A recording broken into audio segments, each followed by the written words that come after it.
আসসালামু আলাইকুম বন্ধুরা, আপনারা জানেন যে আমি অনেক সময় তো কমেন্টস নিয়ে ভিডিও করি। তো আমি সবসময় একটা কথা বলি, যে যেরকম ব্যক্তি, যে যেরকম মানুষ, সে সেরকম কমেন্টস করবে। তো কমেন্ট দেখে আমরা কি বলতে পারবো যে সে ব্যক্তিটা কীরকম, সে ব্যক্তির আচার কীরকম, ব্যবহার কীরকম এবং সে কীরকম মানুষ, সে কী ধরনের ব্যক্তি, সেটা আমরা কোথা থেকে ধরতে পারবো? সেটা কমেন্টস থেকে আমরা ধরতে পারবো। তো আমরা যারা কন্টেন্ট ক্রিয়েটর আছি, তারা কিন্তু কখনোই কিন্তু কারো ভিডিও দেখে যেমন ভিডিওই বানাক সেখানে কোনো খারাপ বক্তব্য করব না। কারণ আমরা এখানে আসছি কিছু একটা আয় করার জন্য, আর্নিং করার জন্য। অবশ্যই আমরা যে খুলছি, ফেসবুক যে খুলছি, আমরা কিন্তু প্রফেশনাল মোড খুলছি। প্রফেশনাল মোড মানে আপনি এখানে আইনতি করার জন্য আসছেন, যেখান থেকে আপনি কিছু একটা পেমেন্ট পাইতে চান, তার জন্য আসছেন। আর যদি প্রফেশনাল মোড না থাকে তাহলে আপনি মাইকের আইডিতে ঢুইকা মানুষের বকা ঝকা গালি যেমন চেতাই করে দিয়ে আসবেন, সমস্যা নেই সেখানে। কারণ আপনার প্রফেশনাল মোড অন না, আপনি কি আপনার আইডিটা কি পার্সোনাল আইডি।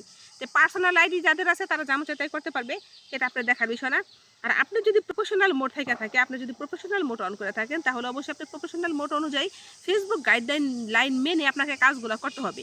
আর আপনি ফেসবুকে যা যা বলছে সেগুলো আগে ভালো করে আপনি ফলো করবেন, তারপরে ফেসবুকের মতোই কাজগুলো করবেন। কারণ আপনার দায়িত্ব হচ্ছে আপনার আইডি ঠিক রাখা। এখানে কে কি বইলা গেল, কে গাং দিয়া শাড়ি পাইয়া যায়, বাইসের নৌকা যে গাং দিয়া যায়, কত কিছু বলতে যায়।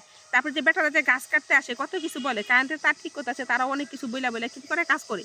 তো ওগুলোই কি বলে শাড়ি গান মানে অনেক ধরনের বকাবাজ্য। তো সেই বকাবাজ্য কিন্তু আপনারা করতে পারবেন না।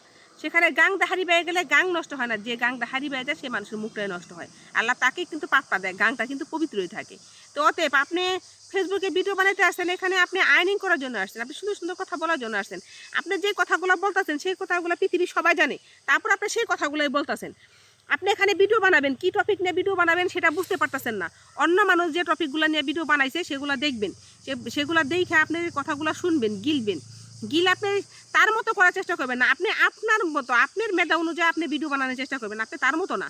তার সাথে একটু অন্যভাবে আপনি সেই কথাগুলোও যদি বলেন তাহলে কিন্তু সমস্যা নেই, এখানে আপনি কপিরাইট খাবেন না। কিন্তু আপনি কপিরাইট কী করে খাবেন জানেন?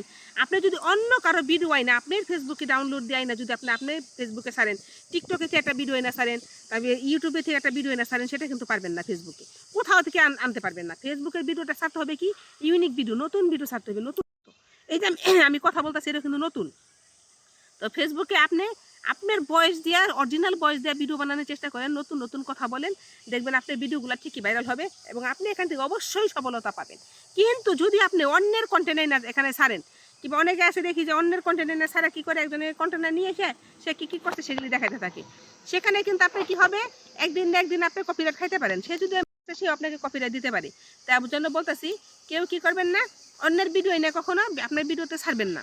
আর এতে কি হবে, আপনার ক্ষতি হবে। তার জন্য বলতেছি নিজের মতো করে কথা বলে ভিডিওগুলো ছাড়ার চেষ্টা করেন, এখানে সফলতা পাবেন ইনশাল্লাহ।